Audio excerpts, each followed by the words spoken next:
السلام عليكم ورحمة الله وبركاته. دي فطيرة ست كريمة. ست كريمة الفطيرة بتاعتها اللي عاملة ترند. أنا معاكم أمل يوسف. هنعمل مع بعض الفطيرة دي طريقة سهلة وبسيطة، والله من أسهل الحاجات اللي أنا عملتها بالكريمة. لو أنت عايزة تعمليها بالفواكه اعمليها. أنا بعد ما عملتها حطيت عليها كريم شانتيه، بس في حد من ولادي حبها بالكريم شانتيه وحد ما حبهاش بالكريم شانتيه، فجربيها كده وجربها كده، وممكن تجربها بالفواكه وبالمكسرات. شوف انتي هتحبها ازاي. بس والله كانت سهلة وبسيطة ومش مكلفة خالص. هنبتدي مع بعض الطريقة على طول. دايما حلاوة الشرقية بنعمل العسل بتاعها. العسل ده عبارة عن كوبايتين سكر وكوبايتين مية وعسل الجلوكوز وعصرة ليمونة، وتسيبها تغلى على النار 5 دقايق بالكتير. بعد ما تغلى 5 دقايق وتطفى عليها. وده المهلبية بتاعت الفطيرة، حشوة الفطيرة المهلبية اللي انت بتعملها بالنشا وبالفانيليا، بس انا بدل الفانيليا حطيت ريحة الموز. الحلويات دايما تحط لها ريحة الموز، اي محل حلويات ما بيستعملش الفانيليا، بيستعمل ريحة الموز.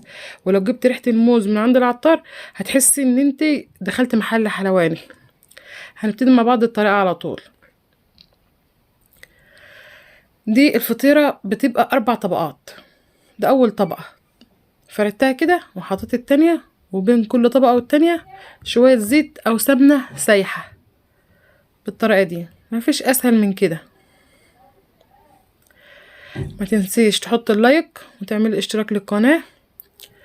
وفي ناس قالوا لي انت مش بتظهري ليه، كنت عايزة اقول لكم جوزي اساسا مش حابب حكاية اليوتيوب ولا كده، ما كانش موافق بصراحة، فوافق بالعافية في اني مظهرش. الناس اللي بتسألني انت مش بتظهري ليه. دلوقتي انا حطيت 4 طبقات وجبت واحدة ال5 حطيتها كده، تنيتها بالشكل ده وحطيت جواها المهلبية وما دهنتهاش زيت. ما تدهنيش الطبقة الأخيرة اللي فوق خالص دي زيت، عشان ما تتفاعلش مع المهلبية وتعمل غليان وتطلع من الفطيرة. عملت 4 فطيرات. دول نص كيلو فطير من عند الحلواني. ما جبتش لفة الجلاش اللي هي بتتباع في السوبر ماركت، دي واحدة تانية بعملها قدامكم اهي، شوفوها وانا بحكي لكم المكونات والمقادير.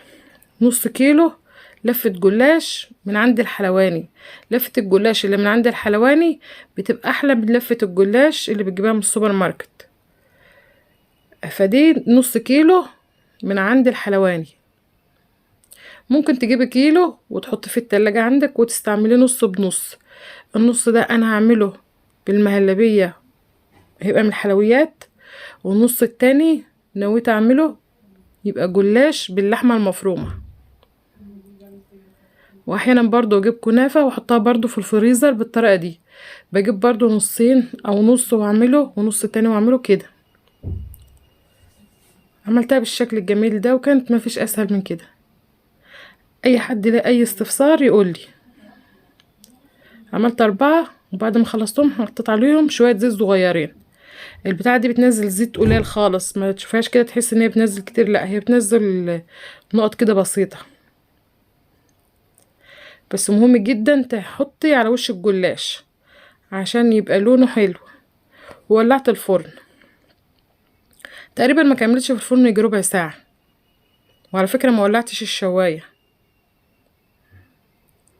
لو الفرن بتاعك ما خلاش الفطيرة لونها بالشكل ده ولعي الشواية في الاخر، خدي اللون اللي انت عايزاه. بس انا ما حسيتش ان انا محتاجة الشواية كده. خلصت.